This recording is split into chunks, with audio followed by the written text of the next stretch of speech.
Свет нормально?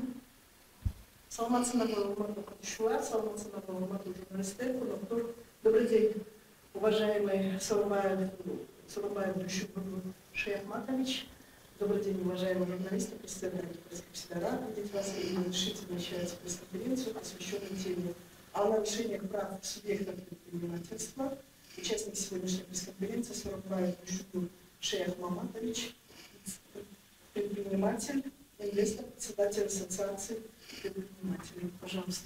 Здравствуйте. Урматтуу, саламатсыңарбы? Урматтуу элим, журтум. Маалымат каражаттарынын өкүлдөрү. Мен бүгүн Кыргызстандын атоолуу инвестору, ишкери жана ар бир юридикалык уюмдарда 120дан 150ге чейин чакан ишкерлерди бириктирген ишкерлердин атынан чыгып сүйлөөнү туура таптым. Бул маселе баягы эле автобекеттерди көчүрүү боюнча айрым бир туура эмес маалыматтар жеткирген, алдаган адамдардын сөздөрүнө туура эмес жеткирген маалыматтарын ишенип алып көчүрүүнү аракет жасап атышат да. Бул менин чыгып сүйлөгөнүм, мурунку чыгып сүйлөгөндөрүбүздүн баары тең. Бул иштерде аракетибизде саясий өңүт жок. Бул өзүбүздүн мыйзамдык укугубуз менен кызыкчылыгыбызды коргоо жөнүндө. Өткөндө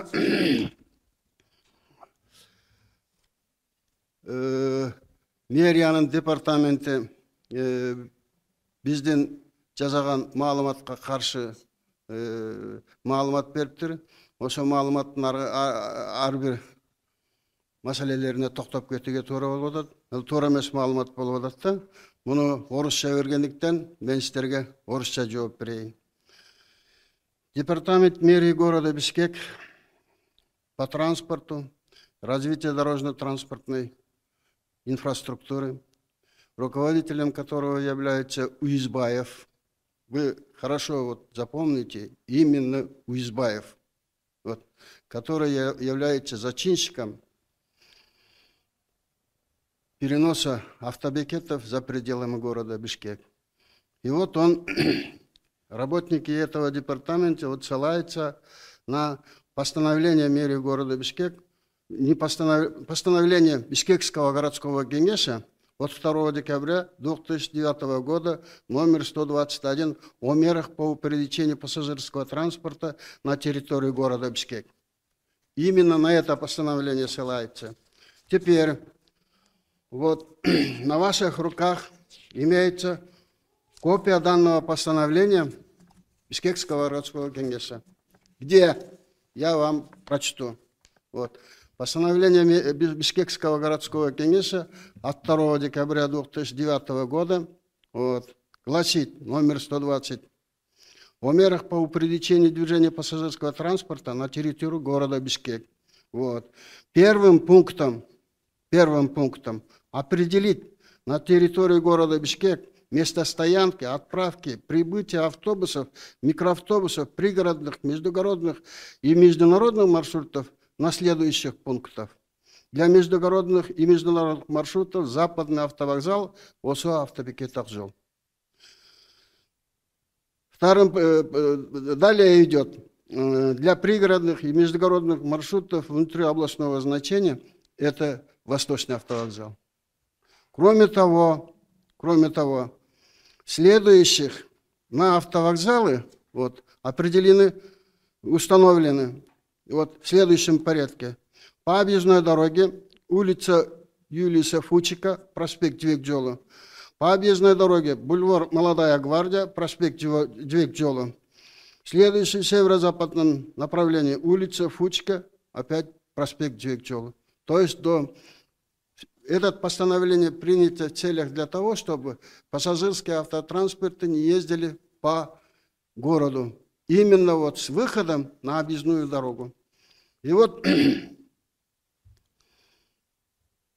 они, ссылаясь на постановление Бишкекского городского кеңеша, просто заблуждают, ведут в заблуждение общественность. Дальше идем. для организации, строительства и деятельности автобекета Акжол было вынесено несколько решений государственных органов власти, в том числе мэрии города Бишкек. И они против своего же заключения стараются перенести. Первое. Это заключение независимой экспертной комиссии, созданной мэрией города Бишкек, подписанной 5 и 4 членами независимой экспертной комиссии. Я не буду останавливаться на всех, потому что это займет уйма времени. Поэтому на основании этого заключения пишут, что на основании вышеизложенного мы, члены независимой экспертной комиссии, организация автостанции для арендных частных автобусов по проспекту Векжолу, улицу Кулиева, является законным. Это первое. Теперь создается вторая комиссия. Члены комиссии совсем другие. Члены комиссии вносят решение тоже. В связи с завершением первой очереди строительства автостанции, согласно проекта, фирма Акжол может осуществлять организацию отправки пассажиров по маршрутам при наличии соответствующих разрешительных документов. То есть лицензии. У нас у всех перевозчиков лицензия есть. Второе заключение. Теперь третий документ. Третий документ – это после завершения строительства автобекета Акжол постановлением мэрии города Бишкек создается государственная приемочная комиссия. Государственная приемочная комиссия, подписав, столько подписей, подписав, принимать, там 20 или 21 подписей соответствующих лиц, принимает строительство автобекета для эксплуатации. Постановлением мэрии города Бишкек 22 января 2002 года номер 50 данный акт утверждает. Утверждение данного акта. Несмотря на это вышеизложенное, то, что я вам сказал, теперь сейчас мэрия города Бишкек в лице департамента, который я сказал, стараются перенести автовокзал за чертой города. Теперь, кроме этого, о законности строительства автобекета Акжол, выделения земельного участка и его функционирование были рассмотрены следующими комиссиями. Тоже скажу. Это экспертное, заключение экспертной комиссии. Подписывает его, пишет так. Фирма Акжол ускорит строительство объекта на основании имеющихся разрешительных и проектных документов. И подписывает председатель комиссии, главный заместитель, первый заместитель директора государственной инспекции при правительстве Кыргызской республики Болотбеков, члены комиссии, начальник управления градостроительства Турсунов, начальник управления строительства Хасиев, начальник Кыргыз госэкспертизы Бегалиев, начальник ГАСК, то есть самый контролирующий орган, Мамбетов. Понимаете? Теперь дальше идем. На основании протоколом совещания под председательством заместителя министра транспорта и коммуникаций Кыргызской республики выносится еще один заключение. Присутствовали, я не буду читать, очень много, красным чернилой все это начертано, и утверждает, это председатель комиссии, данное совещание, протокол совещания утверждает председатель комиссии, заместитель министра транспорта и коммуникации, расписывается ниже следующий и принимает. На основании вышеуказанного межведомственная комиссия сделала следующее заключение. Строительство автостанции ОСО фирмы Акжол осуществлено на законном основании и не противоречит законодательству Кыргызской республики. Кроме этого, распоряжением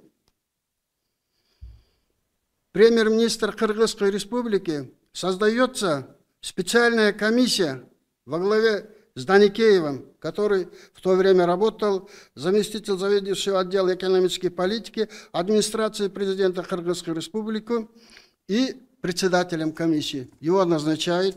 Опять же, вот все члены подписывают вот, и выносят решение. Вот. На основании, вот, первым пунктом, на основании вышеизложенного комиссия заключает.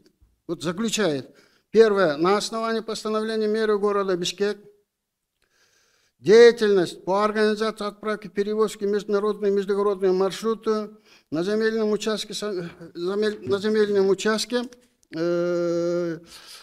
и заключениями справок, подписанные ответственными работниками Кыргызской транспортной инспекции, Министерства транспорта, фирма «Акжол» должен эксплуатировать автобекет «Акжол» по назначению. Вот, понимаете, да, это заключение под председательством работника, ответственного работника администрации президента. То есть это аппарат в прямом подчинении президенту. Кроме этого, Жогорку кеңеш своим решением, комитет Жогорку кеңеши своим решением создает рабочую группу. Вот, рабочая группа. И рабочая группа тоже выносит заключение вот такого содержания.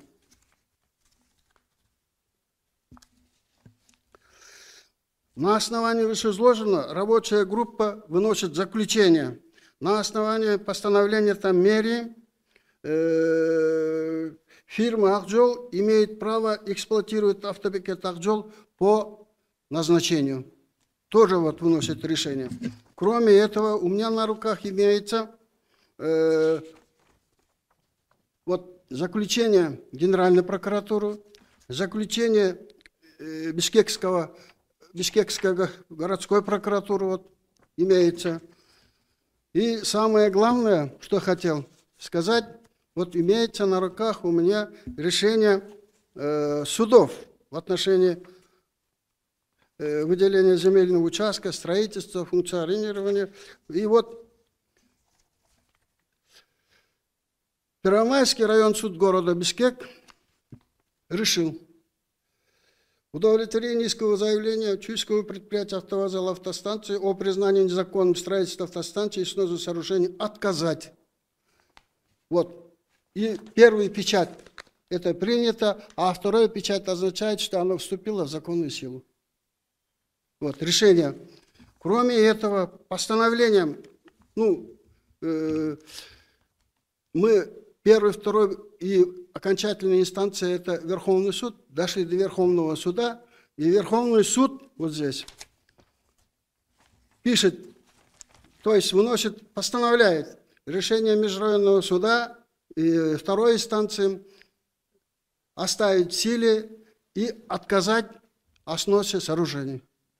Это высший, и теперь по этому вопросу, да, вот самое интересное, вот, и самое главное, вот, пишет, например,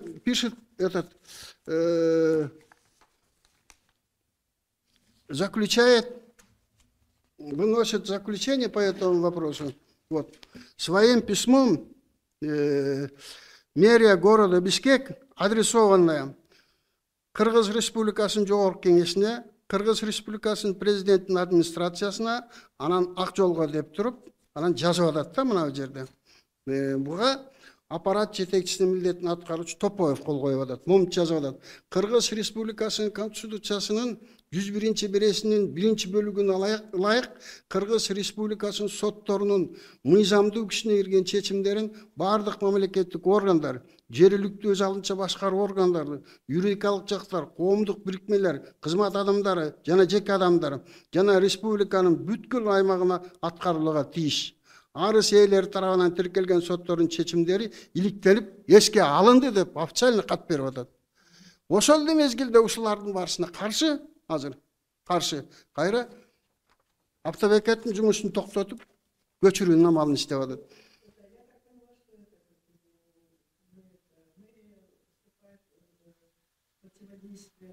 Да, противоречит самому, вот противоречит заключению, которое сделали сами. То есть, это мэрия же создает вот независимую экспертную комиссию, все это. Вот, и вот членов госкомиссии, который принял, и утверждение, постановление мэра, который утвердил данное. И теперь самое главное у нас Конституция Кыргызской Республики. Конституцияның 15-ші бенедесінде жазылып атат да мындай деп. Кыргыз Республикасында менчиктин, жеке менчиктин, муниципалдык жана башка түрлөрү бирдей деңгээлде таанылат жана корголот. Экинчи, менчик кол тийгиз, эч ким өзүн билемик менен мүлкүнөн ажыратылбайт, мурастоо укугу кепилденет деп көрсөтүп атат. Мына Ала Тоо кезинде чыккан боюнча. Тилекке каршы эмне болуп атат азыр? Булар мындай болуп атат да. Менин оюмча мэр мисал үчүн ошол эле Уюзбаев мындай бир бай үй бүлөдөн, жечкен үй бүлөдө төрөлгөн болуш керек да. Бул ошо инвестордун ошо короткон акчасы жана курганы, ошончо элдин айтып атпаймынбы? Ар бир юридикалык уюмда 100дөн 150ге чейин, 120дан 150ге чейин адам иштейт. Ошолордун иштери эмне болот? Андан сырткары автовокзалдын коллективи бар да. Өзүңөр көрүп атасыңар, вокзалга барганда ар бир бурчтарды алып алып, ижарачылар бар да. Анан автовокзалдарды көчүргөндө эле ал ижарачылар, ошо кишилер тагдыры эмне болот? Жумуш калып атат да. Муну ойлогон эч ким жок. Анан ошон үчүн ойго келесиң да.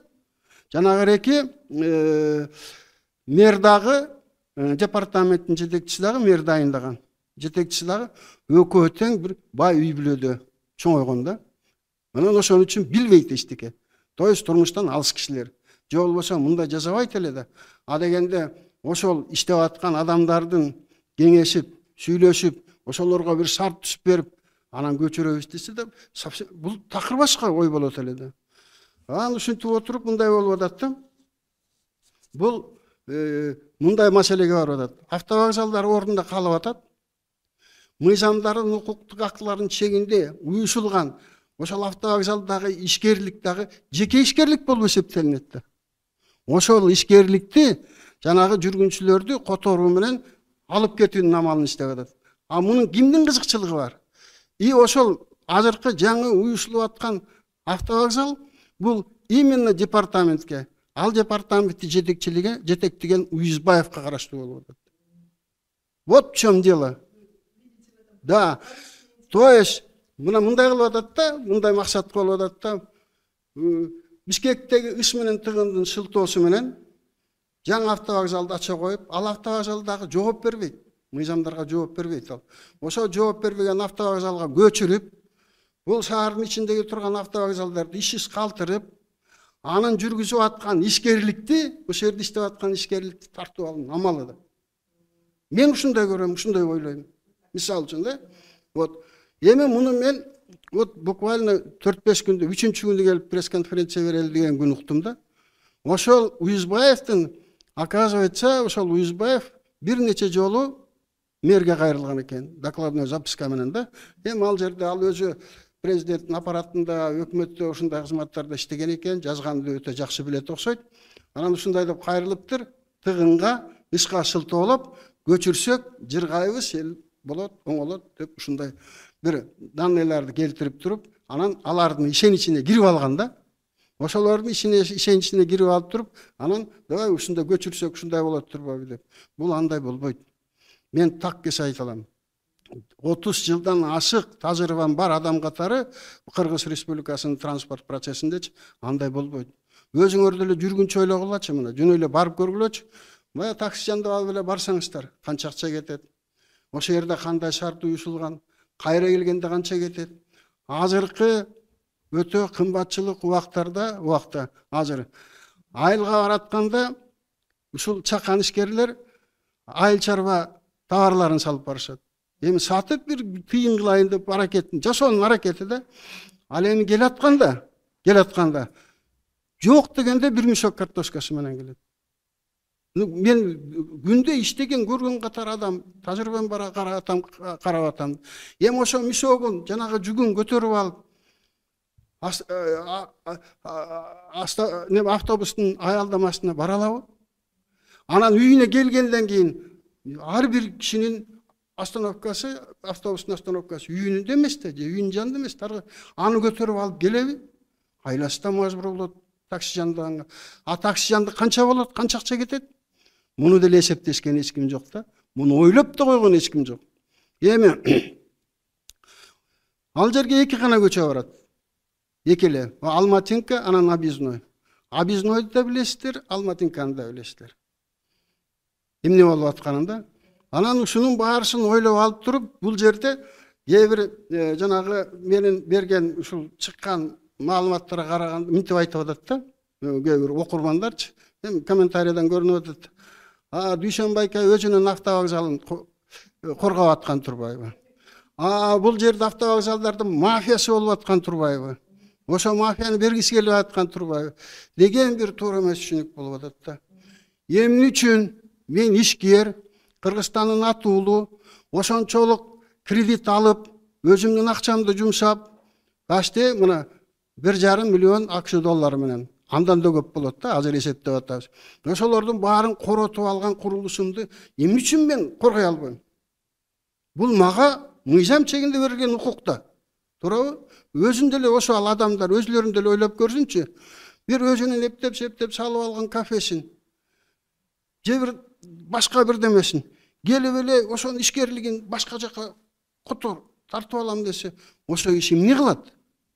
Кандай жашайм деп ойлойт да. Ал бардык чараларга барат да. Эми бул бир жагы. Экинчи жагы. Ошо жерде иштеп аткан элдердин канчалаган элдер. Ошол жана ижарачылар, коллектив, башка баарысы тең. Ошол барганда ал жерде жумуш жок да, эчтеке жок да. Кандай жан сактайт? Турмушу кандай болот? Муну да ойлогон эч ким жок да. Анан эң негизгиси ошол вокзалга, азыркы вокзалга, жаңы уюштурулган вокзалга жүргүнчү барабы, барбайбы? Бул деген чоң маселе да. Мына мен сиздерге кепилдик берип эле айтам. Барбайт жумушчулар. Өзүңүздөр көрдүңүздөр ушул жерде Ош базарынын тегерегиндеги автовокзал кылып алган айдоочуларды, Кулиева көчөсүндөгү, Жибек жолу көчөсүндөгүлөрдү эптеп, септеп, сүйлөшүп атып канча жылдан бери араң вокзалдарга киргиздик да. Эми азыр ошол жеңил машина айдаган, минивэн айдагандарга мамлекеттик рычаг жок. Эчтеке жок. Ал өзүнүн жеке менчиги. Мисалы үчүн эл ошентип тиги вокзалга бар десе, жанагы каражатты эсептейт дагы, мен баргандан көрө ошо жеңил такси менен кетип калам дейт. Баягы булуң бурчтагы арга жерден жүттөгөн башталат. Ал эмнеге алып келет? Ал хаос, бардак. Анан жүргүнчүлөрдүн коопсуздугуна алып келет да. Ошолардын баарын ойлоп отуруп, мындай жыйынтыкка келип атам да. Бу мэриянын жетекчилиги алмаса эле эмне? Саясаты да алмашабы? Кандай деп ойлойсуздар? Ушунча кагаз, мэриянын өзүнүн, андан жогорку органдардын, прокуратура, сот баардыгы ушундай токтом чыгарып атса, ушунун баарын бир тыйынга көрбөй азыр көчүрөм. Бул эмне деген? Бу кандай түшүнөбүз? Анан келип ойлонуп каласың да. Биз эмне? Бул укуктук мамилетте жашап атабызбы? Андан аркысын айтканга тил барбайт. Мына ушундай болуп атат да. Эң жаманы мына ушу 30 жылдан ашык иштеген бизге окшогон башка толтура кишилер бар. Ошолордун айтканына, ошолордун түшүндүрүп берип атканына бийлик ишенбейт дагы, соттолгон жалгыз Уюзбаевга ишенет. Бу кандай?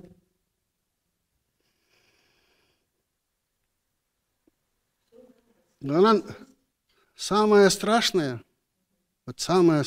то, что, мисалы үчүн, мен ушуга чейин көп эле жетекчилерге бардым да, тиешелүү. Мен фамилиясын айтпай эле коеюн, билесиздер да эмне себептен. Ошого барсаң, биздин кагаздарды окуйт, мыйзамга салыштырат, барысы менен, сиздердики туура экен дейт. Анда биздики туура болсо айтпайсызбы тиги өйдө жактарга десе, мен каршы бара албайм дейт. Анда эмне отурасыз сиз бу жерде? Сиздин могу кызматты ээлеп аткан укугуңуз дагы, милдетиңиз да бар да. Аткарбайсызбы? Эми жер карап отурат. Көрдүңүзбү? Жогору жактан болсо, ушундай түшөт экен да. Биз айттыкпы? Аткар, тап жолун, бүттү. Ал эл эмне болуп атат, мыйзам эмне болуп атат? укуктук ченемдик актыларыңыз эч кимдин чечиши жок. Ошон үчүн бүгүн сиздерге ушул сиздер аркылуу коомчулукка ушунун баарын жеткирип берсеңиздер деп биз өзүбүз аракет кылабыз, эми жеткирип берсеңиздер деп абдан суранам. Эгерде мындай болуп тура турган болсо, мен ачык эле айтпадымбы? Илгери дайыр айтып кете турган сөз. Бакиевдин убактында, бийлигинин убагында ушундай бир сөз болуптур, ушундай бир аракеттер болуптур. Азыркы автовокзалды казино уюштурабыз деп. Анан ал жерде биз туруп атабыз да, билме. Биз туруп атабыз да, бизди жок, мен ал жерде. Анан бирөөнө поручение бериптир, жилдей баштайт да. Кийин анан ошолор келип айтып атат. Байке, момундай болду эле, момундай кагаздар бар эле. Анан берчи көрөйүн десем бербейт. Эми окуп эле берейинчи деп окусам, анан ошол жерден менин ата тегимден бери жилдеп. Менин канча машинам бар, канча мылтыгым бар. Мен эми бергенчиликке кызыккан кишимин да бар. Анан өзүмө характеристика бериптирди. Бул уюштуруу жөндөмү бар. Бири экөөсүн эле айтайын. Айткандан, эгер чын деп тапса, айткандан кайтпаган, ушундай көп бир характеристика бериптир да. Анан азыр эмне ой менен ушундай болуп атат? Эмне кимдин кызыкчылыгы бар? Мисалы үчүн мэрдеги департаменттегилер жөн эле подставной аткаруучу солдаттарбы? Же ошолордун демилгесиби? Эми аларды да бир жагынан мен боорум ооруп кетет. Ошондой эле менин балдарым бар. Буларды кыйнап атамбы деп. Анан ушундай келип туруп, азыр бир абдан туура эмеске келип такалып туруп атабыз. Муну эми эмне кылган күн дагы, кандай кылган күндө дагы биз аягына чыгабыз. Тыгын менен иш боюнча эки ооз сөз туура көрсөңүздөр. Биз анан сунуштарыбызды да айттык, мен ага токтолбой эле коеюн, тигинде турат, кандай кылса, эми дагы бир мисалды айтып кетейин. Тыгын менен иш эмнеден пайда болуп атат? Эң биринчи биз темир жолду өтмөгүн көбөйтүшүбүз керек. Темир жолдун өтмөгүн. Көпүрө салып өтмөктү көбөйтүшүбүз керек. Экинчи, ошо темир жолду биз электрический пояс кылып, түндүктөн түштүккө чейинки жолду электрический пояс менен жасашыбыз керек дагы. Түштүккө кеткен жолдордун баарысын остановкага байлап автобустар жүргүзүшүбүз керек. Биз ошондо түш кеткен жолдордун баарысын, мисалы үчүн, автотранспорттун баарына сайтабыз. Экинчи, мына жасап туруп чала таштап коюшту. Профсоюзный көчөсү. Профсоюзный көчөсү негизи пландаштырылганда бул объездныйга чыкмак. Эгер ошол объездныйга чыкса, неме менен, шлагбаум менен Кара-Балтанын жолу разгрузка болот. Анан мына курулуштар. Бул курулуш, мен өзүм эки адистик бар да, курулушчу дагы, көпчүл иштегеми, транспортник дагы. Бул боюнча мындай да, эң биринчи биз роза ветров, самал. Мына ушуну изучать этип, изилдеп туруп, мына курулуштардын объектисин коюп атканда биз самал сквозной өтүп кеткидей кылып коюшубуз керек. Нет, азыр мынакей акчанын айынан караңыз. Эми объезднойду эмне кылып таштадык? Муну эми биз жасаган жокпуз да, муну өкмөттүк иштеп аткан официальный кызматчы адамдар жасады. Тартып салды. Ал жер объездной өз милдетин аткарбай калды да, ошо тыгында. Мына ушундайларга маселеге көңүл бөлбөй, жогорку бийликтин жогорку жагында отургандарга жагыныш үчүн жанагындай көчүрүш керек, мындай кылыш керек, все, башка жок. Бул көчүрүү менен, тыгын менен иш жоголбойт. Мына азыр мисал, мен автовокзалдан ушул жерге келичекти 2 саатта келдик. Манас проспектisi менен келдик, бар деп, светофорлор бар, ылдам жете бериш деп. Баратканда да, келатканда тыгын. Кайсы жерде жок тыгын? Автобустар, Бишкектин жанагы автовокзалдарынан чыккан автобустар проспект Манасында жүрбөйт да. Жок да. Эми ошон үчүн мындай терең ойлонуп көрсөңүздөр да. Терең ойлонуп көрүп туруп, ушуну туура чечим кабыл алсак жакшы болот эле. Рахмат. Мы по всем инстанциям, примерно 12 государственным организациям направили, какому закону, каким правовым актам противоречит. Кроме этого, как будут жить, вот, которые останутся без работы, как их трудоустроить. Кроме этого, по созданию неудобств пассажирам, затраты времени, повышение тарифов за проезд. Об этом все направили, вплоть до президента. Мы пока еще ответа не получили. Как ответ получим, еще раз придем и известим общественность. В обязательном порядке. И на основании всех вот этих, то, что я сказал, да, мы правы в любом отношении.